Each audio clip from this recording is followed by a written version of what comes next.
kọlà náà kọjá o òrìṣà jẹ́ ń dàbí onílé yìí tó kọ́ lérin gidi ẹni tí ó ṣe bí aláàrù lọ́jà Òyìngbò kò ní lè ṣe bí Adégbọ̀rọ̀ lọ́jà Ọba. Iṣu tó dìyàn o aṣáṣu lọ́gbẹ́ tó àkóṣù lé náà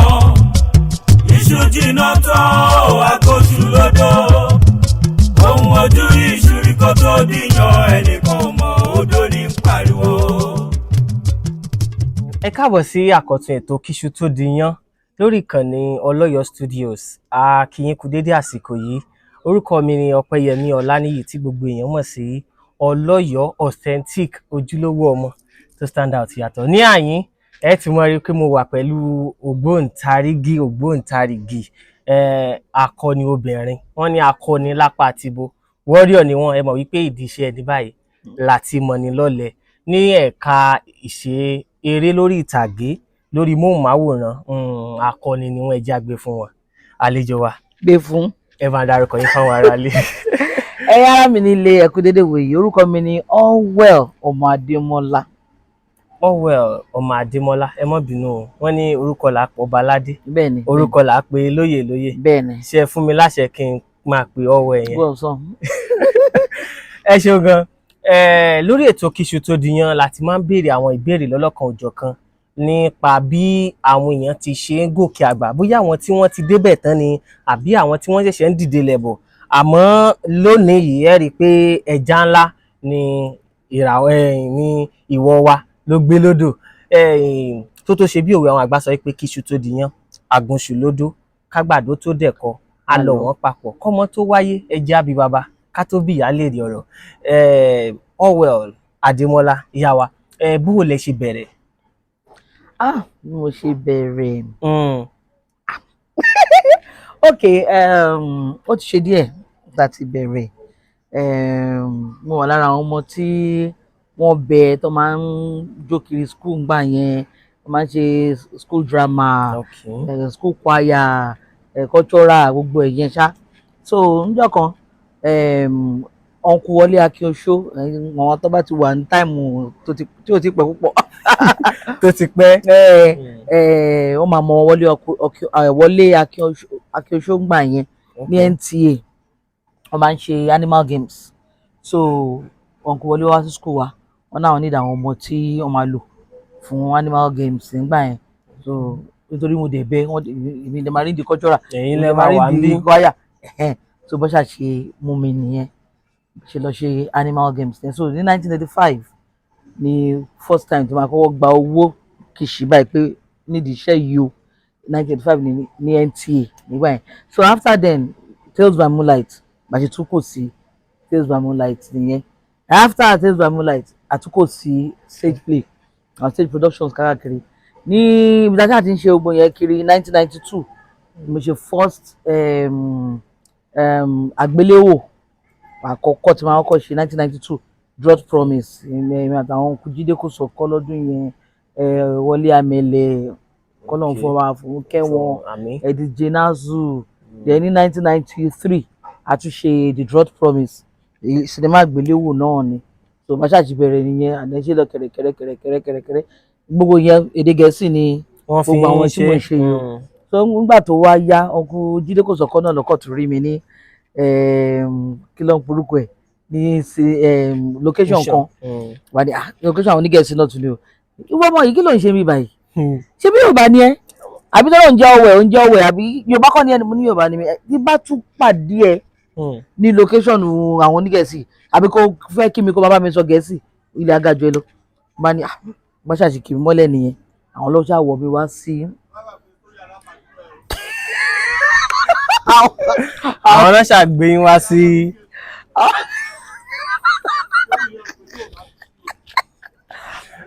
àwọn ọlọ́ṣà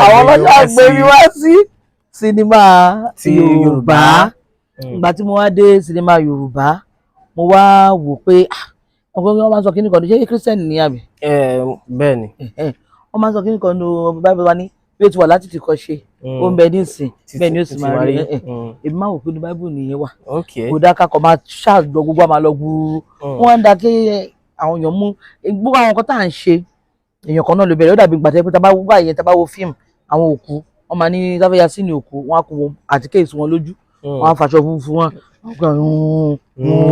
ta ló ti rókù rí tó mọ̀ pé aṣọ funfun náà ń wọ̀ wọ́n kún pàdà. ṣé ní tábà fẹ́ sí òkú ajá nǹkan àtíkè fún wọn ni ó fi wáyé pé ghost wọn àmọ́ alátìké lójú wọn èèyàn kan ló create ẹ̀ bẹ́ẹ̀ni ìpè àkọlé máa dẹ́rù bá àwọn èèyàn àlèmí ti fẹ́ ya fíìmù sinimá títí ọ tún ní à pé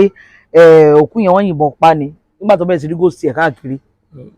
aṣọ tó ya tó fi yìnbọn fún yẹn ló wà lọ́rùn ẹ̀ bóun ṣe fẹ́ ṣe títí ẹ̀ nìyẹn àwọn èèyàn dẹ̀ rí wọ́n dẹ̀ tún láìkẹ́ bí olèmí ṣe wò pé narration yìí báwọn èèyàn ṣe ń kọ script títí wọn yìí èmi ò fi taratara gbà bẹ́ẹ̀ yẹ kí èmi lọ create style ti tèmi máa wò pé ok nàìjíríà la wà yìí ní nàìjíríà táwa èdè táwa ń sọ yìí yorùbá ni wá yorùbá ni bọ yorùbá nìkan kọ́ ló wà nàìjíríà bẹ́ẹ̀ni haúsá wà nàìjíríà bẹ́ẹ̀ni ìgbò wà nàìjíríà kò tí wàá ṣe wàzóbíà nìkan ló wà nàìjíríà oríṣiríṣi èdè ẹ̀yà ni àwọn niger delta wà àwọn middle belt wà àwọn calabar wà àwọn ìlú àwọn ibrahim chata wà àwọn tápà ṣé mo tó bá wò pé tá bá wọn kọ script wa takọ̀ ń kọ ọgbẹ̀ ní yorùbá nìkan àwọn èdè tó kù tó bá wù tó bá ka kìnìún ẹni tó bá wọn wì ká nǹkan kò ní yé ni mo ṣe wò pé ó gbà tí wọ́n fẹ́ kọ script mi tí wọ́n sọ pé Fọlákẹ́ lèmi ọmọ yorùbá mo wá fẹ́ Nnamdi ọmọ Ìgbò tí wọ́n fẹ́ kọ script yẹn máa kọ pé Nnamdi sọ èdè ẹ̀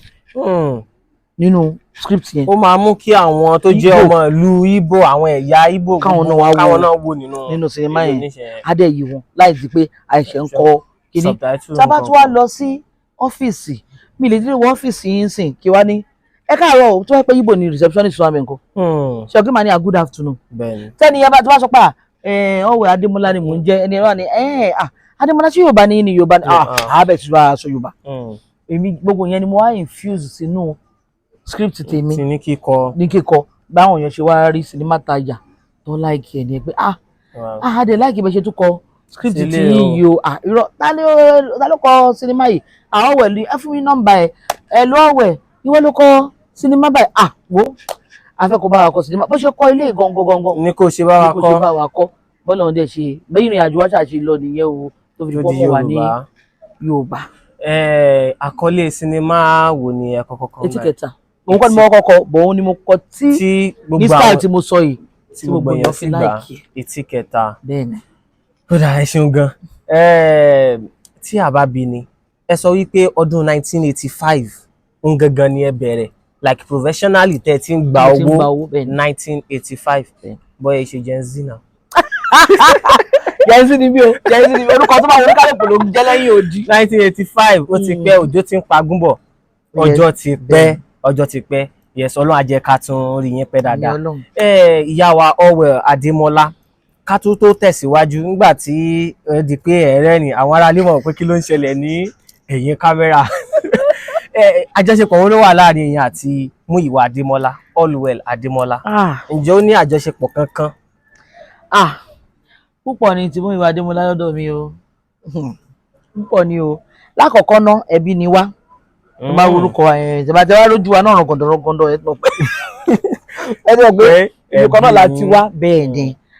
cousin mi ni alábàtàn mi ni Múyìwá Adémọ́lá nídìílé bàbá Múyìwá àti bàbá tèmi Adémọ́lá cousins ni wọ́n ọmọ òun kan náà ni wá so Adémọ́lá yẹn kò kọ àkọ́hé àtàn ìbátan gangan ni wá àfẹjẹtàn ìyẹn lákọ̀ọ́kọ́ tí àwọn pé àwọn ẹbí kan máa ń wà tẹ́ pé ọkọ̀tàn náà ni wọn lájọṣepọ̀ ọkọ̀ wà bẹ́ẹ̀ gbogbo ẹbí náà kọ́ lè yàn bá ṣọ́rẹ̀ àwọn àràtà míì gan máa ń súnmọ́ ọ̀jẹ̀ bí yàn lọ́ṣẹ́ mọ̀. bẹ́ẹ̀ ni yes. so tó jẹ́ púpọ̀ ní títí Múyìwá lọ́dọ̀ mi nìyẹn ààrẹ gan rẹpẹtẹ níbẹ̀rẹ̀ ẹ mọ̀ pé Adémọ́lá tóbi gan. bẹ́ẹ̀ ni. so níbẹ̀rẹ̀ dájà àjọṣe kékeré dàgbà ṣùgbọ́n gbà tí àwa mọ́ra tàrínà pàdé ọ̀nà oríṣiríṣi ọ̀nà ni Múyìwá ti fi ràn mí lọ́wọ́ tóun gan ò mọ̀. lákọ̀ọ́kọ́ ná ní ọdún kan ní ọdún 2005 ó yẹ kí n ṣe ìgbéyàwó 2006 so ọkọ àfẹ́sọ́nà mi tí ẹ ká fẹ́ra wa ní February 2006 ó kú ní December 2009.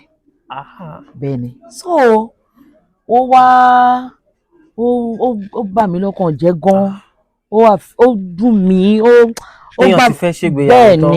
bẹ́ẹ̀ ni ó bá mi lọ́kàn jẹ́ gan débi pé ìgbà tó máa kú gan mo ń bá sọ̀rọ̀ lórí fóònù ni tí ó fi kú wọ́n yìnbọn pa ni so ẹ̀mọ́ kan bá ń sọ̀rọ̀ lórí fóònù kẹ̀dẹ̀ gbọ́ gbùì kẹ̀dẹ̀ ni yéè kẹ̀dẹ̀ ni ẹ̀ló kí ni ẹ̀ló kó dẹ̀ ti dákẹ́ bó ṣe ṣẹlẹ̀ nìyẹn so ẹ lè imagine irú nǹkan tí ó lè fà fún yàn but mo wá wà nínú ìbànújẹ́ yẹn fúngbà tó pẹ́ gan-an mi bá ọkọ sọ̀rọ̀ mi ṣiṣẹ́ mi ṣerun mo kàn dá wà mo bẹ̀rẹ̀ sí kan láwọn gbìyàn àwọn tó lè dúró àwọn tó ọ̀rọ̀ mi sú pé kí ni ìwọ lọkọ ẹ máa kọ́kọ́ ni wọ́n lọ ọ̀pọ̀ èèyàn ni wọ́n máa jẹ́ so wọ́n á wo síjọ́ kan wọ́n á nu yàrá mi mi ń jẹ́ kí nǹkan nu yàrá mi mi ìfẹ́ rí ìmọ́lẹ̀ mi ìfẹ́ mo ṣáà máa fẹ́ràn ní òkùnkùn bẹ́ẹ̀ ni wọ́n wà ní yàrá mi mo kàn ń gbọ́ yàrá ní pálápàá dúpẹ́ lọ́lọ́run ó wọ́n á gbórin yẹn àwọn kan ń wò ní kọ́rídọ̀ ní wà ní yàrá so bí wọ́n á gbórin yẹn mo ní yẹn kàn ń ṣà ń wá wọ́n á tún sọ ọ̀rọ̀ lọ́wọ́ ẹ̀kú sinimá soundtrack máa wá láàrin méjì wọ́n á tún sọ̀rọ̀ wọ́n á tún gbórin yẹn wọ́n á gbé kí n bọ́ síta pé fẹ́ bọ́ta lọ́tọ̀ kọ̀dé táwọn èèyàn wò mí náà kọ́ mo ní àdúrà àwọn èèyàn ṣe mo ṣáà lọ tọ̀ bí tí ń padà bọ̀ èmi náà wá dúró ọlọ́run ló jẹ́ kí n dúró àwọn sinimá yẹn tó ń jọ yẹn ìgbà tí wọ́n fi wo sinimá yẹn tán mo gbádùn gbogbo aṣọ mi ti wet mo ti sunkún sinimá yẹn òun ló ṣàyọ mí kúrò nínú ìbànújẹ́ tí mo wà ń bá yẹn nìkan tẹ́ dá wà nínú ilé tẹ́ bẹ́ẹ̀ níbọ̀dì sọ̀rọ̀ bẹ́ẹ̀ ni mo dúpẹ́ lọ́dọ̀ Ọlọ́run pé alápàdúpẹ́ lọ́lọ́run lóòótọ́ ọmọkùnrin tí ò bá lọ tí ó wáyé pé ó ya wèrè ní ńkọ́ tó wáyé pé kò lọ tó wáyé pé báyìí yìnbọn fún yẹn ẹsẹ̀ ẹ̀rọ tó bẹ̀rẹ̀ sí jẹrà táà gbé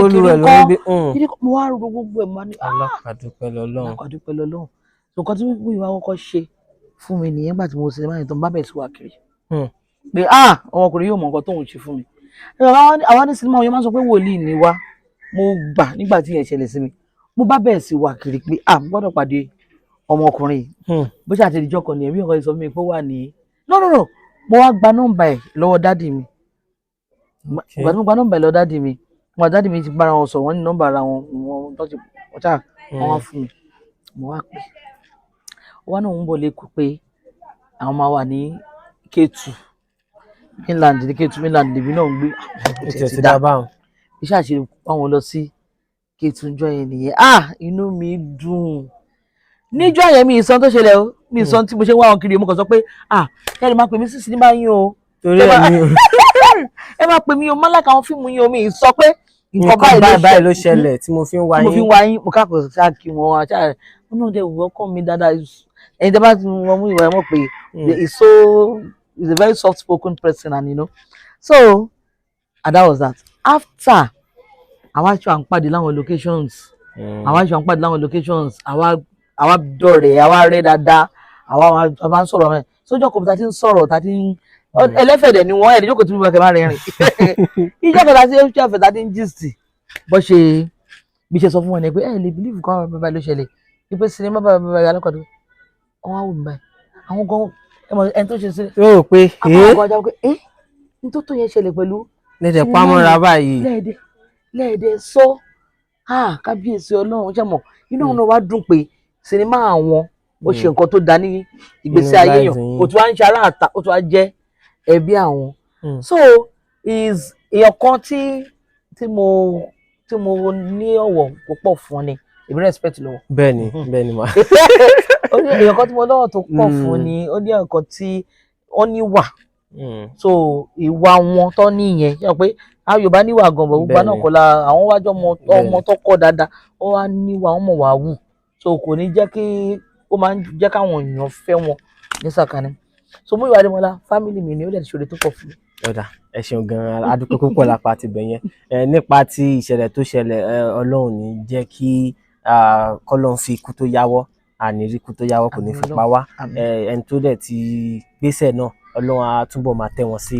afẹ́fẹ́ rere. nígbà tẹ́ ti wá bẹ̀rẹ̀ ká tún tẹ̀sọ̀wọ́ wájú wọ́n ní bójú ò bá rí bí okùn kò lè rí bí idẹ ọjọ́ tó dùn wà ọjọ́ tó rí bá kejì wà nígbà tẹ́ ti bẹ̀rẹ̀ iṣẹ́ yìí ìjọ́ wo nínú yín dùn jùlọ tẹ́ wò pé iṣẹ́ yìí máa ṣe àṣeṣe tún ṣe ni. àwọn ọjọ́ tó dùn mí dùn pọ̀ gan o àwọn ọjọ́ tó dùn mí dùn pọ̀ gan but kì í ṣe tó ti pẹ́ torí yẹn máa fẹ́ lè sọ pé nígbà tí mo sọ náà pé máa ń kọ script àti kíní kankan táwọn èèyàn fi ń pè yín ṣeun nígbà tí tíkẹta wa jáde now bí ṣe sọ mo ní mo ti máa ń kọ script before tíkẹta bẹ́ẹ̀ni gbogbo táwọn ìgbà yẹn mo kàn máa ń ṣe àkómi ṣẹ̀dẹ̀ Yorùbá industry ní àwọn ìpọ́ ọmọ mi dẹ̀mí Yorùbá mi ò tún wá dán mọ́rán gbà yẹn Yorùbá Èkó ni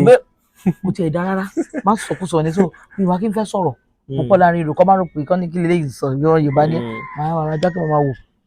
mo wá so ìgbà mi kò dédé lọ báyọ̀ máa ní à mo lè kọ script o mo lè kọ fún yín máa kọ script lọ́fẹ̀ẹ́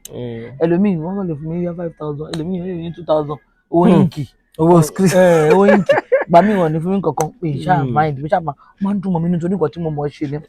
ìgbà tí wọ́n kọ etí kẹta fún Saheed náà ìgbà tẹ́ ń kọ̀bọ̀ lọ́wọ́ ẹ̀ ilé wọn mo dẹ̀ wà Saheed nígbà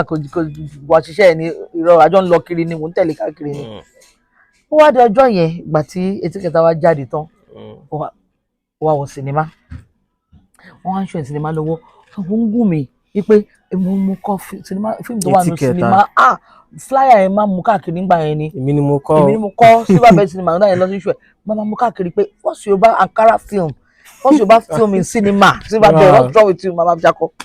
bọ́ọ̀rẹ́ mi kan ti pè mí ní ẹ pé àwọn ṣe audition fáwọn kan ní Allen ní ọ́fíìsì Saheed Allen ló wà ní Lekki phase 1 bó ṣe débẹ̀ èrò pọ̀ ó ti wá ń sún mi pé ìyẹn kú lè wá sọ́díṣọ́ náà kan máa wọ́n ti máa wọ́n tó máa gbéṣẹ́ fún ó jẹ́ máa lọ jàre bàbá yẹn ṣáà ní ẹ dúró kò mí ìdílé kan ṣáàdúró bí ilẹ̀ ṣe wọnú bẹ̀ máyìn bá ní àpé ṣé mo kọ script writers làwọn ní ìdìbò ní ẹni pàtó bí orúkọ mi bá sọ orúkọ mi mo ní ọ̀wẹ̀ Ládìmọ́lá lórí I'm an actress ó ní you know you are here for script writing mo ní I know I'm just saying. mo kàn tún fún yẹn mọ ni. ó wá ní you know we want to do 3 blockbusters have you seen Two Bride and a Baby mo ní I've not seen it pé màá lọ wò òyìnbó lọ́ fi bá mi sọ mo ní màá lọ wò ó ní ètò ránṣọ ẹ̀ lọ sinimá lọ́wọ́ ó ní have you seen Married but Living Single mo ní mo ti rí yẹn mo ti wò yẹn ó ní have you seen Third Party mo ní etí kẹta ó ní yes mo ní by Saheed Balogun èmi ni mo kọ́ máa ń bá mi báyìí mo ní ó dùn ọ̀pọ̀dá yìí ń gún mi bá tú báàgì bá yọ flyer jáde sí flyer mo ní ìgbà tí mo wọlé ẹjọ́ kí mo korúkọ ara mi náà wọ́n ní Ọ̀wẹ̀rẹ̀ Adémọ́lá written by Ọ̀wẹ̀rẹ̀ Adémọ́lá mo ní ẹ ṣáà da ojú mi mọ̀ fọ́tò mi tún rè mí mo act inú ẹ̀ èmi mo kọ́ máa ń bá ní irọ́ ni o you have the job wow straight up you have the job mo ní why are you coming for audition mo ní ló wà ní ká sọ fún yín mo dẹ̀ sọ fún yín gbà yẹn mo ní ó pọ̀ ju 20,000 naira ló máa fún mi fún script writing ọlọ́run ló ní má yànnú sọ̀rọ̀ tó bá yẹ ní èrè ká sọ mi mo lè sọ pé 20,000. wọ́n dẹ̀ máa san 20,000. ọ̀kọ́ máa kọ́ ní iṣẹ́ lè lo kọ́ṣá lóòótọ́ owó ló ń bèrè so ọlọ́run ló ní má yànnú sọ̀rọ̀ nǹkan tá a dẹ̀ ń sọ is almost 14 years now. wow 13 years ago bá ṣe báyìí mi bá ní inú lẹ́yìn fẹ́ sàn ẹ bá ní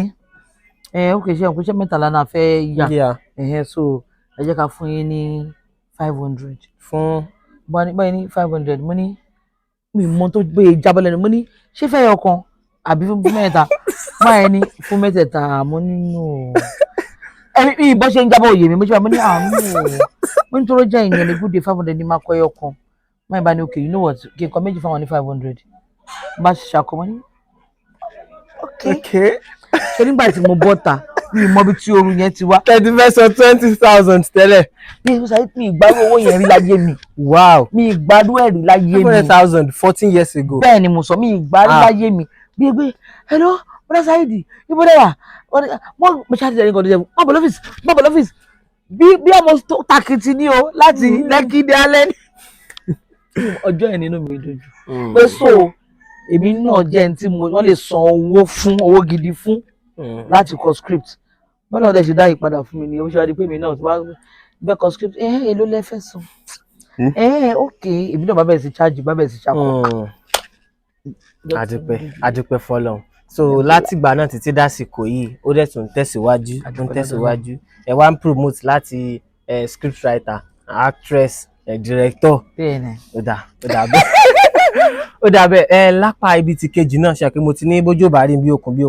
kò lè rí bí dẹbídẹ náà ọjọ́ kan wà tó jẹ́ pé inú yóò fẹ́ bàjẹ́ pé ṣé mi ní fi iṣẹ́ fíìmù ilẹ̀ kí n gbà lú èbò lọ kí n lọ mọ́ ṣiṣẹ́ lú èbò tí ń jápa ṣọ́jọ́ yẹn wà. ìyẹn náà pọ̀ kò yẹn ọkọ̀ pọ̀ tó ọjọ́ tínú mi dùn ní ìyẹn ọkọ̀ púpọ̀ ìyẹn náà pọ̀ bí a kì í sọ ìkun níjọ́ mo lọ sí location kan director yẹn ẹ̀kọ́ director kan wà wọ́n kàn máa kó yàn láyà jẹ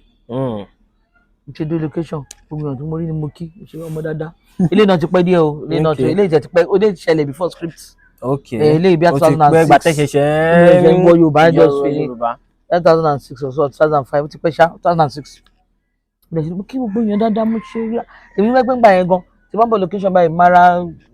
ra cornflakes ra àwọn director àti PM kí ni wọ́n lè dùn kọ́ lè fún mi ní role tó dá bí ṣe bẹ́ẹ̀ náà fáwọn director yìí ohun tó dà mú singlet dání wá fún director báyìí ti dórí set nìyẹn torí mo sọ náà òyìnbó mi ò rí lè dọ̀mọ́ Yorùbá mi ò rí lè dọ̀mọ́ ńgbà yẹn so òyìnbó ni mo ń sọ bí àwọn tó ń bí director yẹn nínú yẹn ọ̀bẹ àwọn tí mo bá ń bẹ̀rẹ̀ lọ́ba pé kí ni ilé tó ń ṣe ló ń sọ òyìnbó yìí báyìí dórí set báyìí bó ṣe yẹ kí n ṣe director dẹ̀ pé action mo dẹ̀ sọ náà ni wọ́n ti sísọ sẹ̀ leave my side kẹ́ni ẹ̀ lọ kẹ́ni ẹ̀ lọ mo tún wọ̀ pé ṣé mi ni torí mọ̀ kí mo ṣe dáadáa wọ́n ní I say you get out what's your name wọ́n ní ọ̀wẹ̀ get out mo bá sọ ẹyin ojú mi mo fẹ́ yọbọ mo sunkún ní èmi star man ni mi ní English kí n tó wá Yorùbá mo bá fẹ́ lè pọ̀ Kújídé ó dàgbà pé mo ti ẹ̀pọ̀ nǹkan ọ̀gbẹ́ kọlù pé ṣé ìdá ẹ̀rọ àwọn ojúbí níbi tẹ̀ ní ìwárè mo sunkún ó dùn mí bọ́ tí mo gbé báàgì mi tí mo ní wọn lọ PM ṣàbẹ̀sí torí PM ló gbé mi wá PM ṣàbẹ̀sí bẹ́ẹ̀ kí n má ṣe bẹ́ẹ̀ kí n má lọ ọ̀lẹ́ ló máa ń ṣe bẹ́ẹ̀ you cannot go kò dúró kò prove to them kí ni kan mo á dúró gbàtí mo ṣàyà sí nìyẹn tán director yẹn ṣe wá bá mi kí ni kan you don't have to chicken ó ṣàbẹ̀ wá máa rìn bọ̀dá ẹ sọ sọ́ọ̀rì.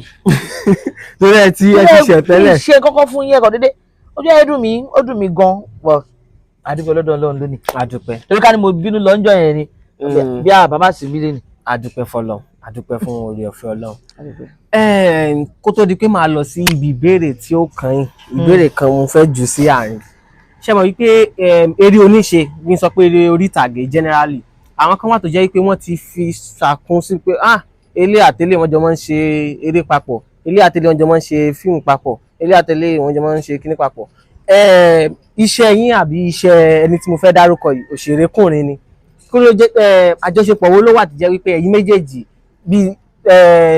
ìgbín bá fà ìkara wọn àtẹ̀lé ni ẹ̀yẹn Rótìmí Sálàmì àjọṣepọ̀ wo ló wà láàrin àti Rótìmí Sálàmì. àjọṣepọ̀ àbúrò mi ni Rótìmí ṣe kò ṣe gbọ́ ẹ̀wọ̀n ẹ̀kọ́ mímọ̀ tí mo sọ lẹ́ẹ̀kan yẹn mo ní àwọn kan wà mọ̀lẹ́bí ní jẹ́kọ̀ọ́ má close. ẹlòmíín dẹ́ wà tó jẹ́ pé ọ̀rẹ́ tó máa close tó máa di ẹbí. ẹ ti understand so irú àjọṣepọ̀ tó wà láàrin mi àti Rótìmí ni àbúrò mi ni a fi ẹ̀jẹ̀ tán o ṣùgbọ́n ọ̀rẹ́ tí ó bá ti ń bá ọ̀ ṣe tó jẹ́ pé kò tó gbápá ó ti yé kò tó gbẹ́sẹ̀ ó ti yé àjọ ń wájọ lọ síwájú ara wa wọ́n tún wá pè ní business partner mi àjọ nídìí iṣẹ́ yìí àjọ ìtẹ̀síwájú àwọn méjèèjì ó jẹ wá lógún gbogbo àwọn mọ̀lẹ́bí mi ògùn ọlọ́mọ àwọn mọ̀lẹ́bí ògùn ọlọ́mọ mi àwọn ọmọ ẹ̀ big mummy ní mí sí wọn so ẹbí ni wá he is my brother and he is a good one at that. ẹ ṣeun gan all well ṣé ẹ ti sọ wípé ìgbà tí ẹ bẹ̀rẹ̀ ní ọdún 1980 before 1885 rather ẹ ti máa ń bí ọmọ tó bẹ nǹkan kan àti rí bí ìṣàkóńpòkè àbímọ ni ṣó wá ṣe ní ọ̀gá kan tẹ́ tún lọ kọ́ lọ́dọ̀ ẹ̀. bẹ́ẹ̀ni mi kọ́ tí bá wọn sọ pé bí stage ń gbà yẹn Ọlárótìmí of blessed memory stage ń gbà yẹn but ní ìdí àgbéléwò yìí Saheed Balogun kọ́ mi direct. Okay. In fact agbára ló fi kọ́ mi gan torí mi ní lọ́kàn kò fẹ́ direct script tí mò ń kọ́ ni mo face òun ló ní you be a good ọwọ́ ẹ̀bẹ̀ máa ń kọ script even Múyìwá Adémọ́lá náà níjọ́ kan Múyìwá Adémọ́lá ní mo lọ sí location kan mo kọ script yẹn wọ́n ṣe wá ka script yẹn wọ́n ní ta ló kọ sí wọn ní ọwọ́ ẹ̀ ó tún náà wọ́n ṣe PM yẹn ń pè mí ní pé ṣe ni Múyìwá ń pa script máa yà kiri ipe ẹ fi ọ̀nà gbé lọ́lẹ̀ ni o pé my script tó tọ́ ló tọ́ mo dẹ̀ believe because ìgbà tó dúró nípa tó délé ọ̀sán wọn mẹ́sẹ̀gì mi pé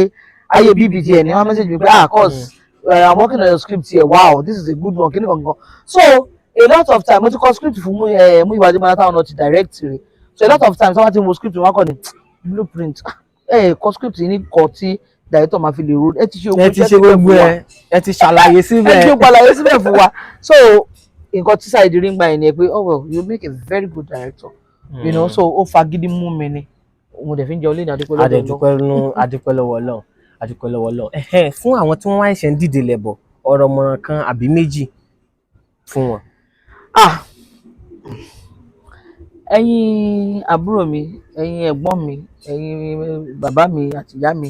tẹ́ ń pọ̀, àkọ́kọ́ àmọ̀ràn tí máa gbà yín ni pé ẹ believe nínú Ọlọ́run, ẹ nígbàgbọ́ nínú Ọlọ́run, ẹ kọ́ nígbàgbọ́ nínú Ọlọ́run. Ọlọ́run ló fún wa lẹ́bùn, Ọlọ́run ló dá wa sí, tá a bá sí láyé a lè rẹ́bùn lò, tí Ọlọ́run bá fún wa lẹ́bùn a lè ṣe tíátà. So lákọ̀ọ́kọ́ ná ẹ kọ́kọ́ nígbàgbọ́ nínú Ọlọ́run. Ẹlẹ́ẹ̀kejì ẹ nígbàgbọ́ nínú ara yín. Ṣé Ọlọ́run lè nígbàgbọ́ nínú yàn kí ẹ má nígbàgbọ́ nínú ara rẹ̀? Àwọn kan wọn àti wọn gọgọ báyìí ni wọn gbà páwọn lè ṣe. Nígbà tí director ti sọ pé jáde sẹ́yìn náà ti bínú lọ. Kì í ti bínú lọ. So ẹ nígbàgbọ́ nínú ara yín. Èmi yìí àwòkọ́ṣe kí wọ́n nígbàgbọ́ nínú ara yàn ni, because láti ìgbà tí mo ti wà láyé, láti ìgbà tó ti bí mi sílé ayé gbàrà báyìí mi ìfìgbà kan tí ń rí ọmọ tó tóbi tó sanra ni mí láti kékeré, òun dẹ̀ ni tí mo fi dàgbà báyìí mi kéré rí. So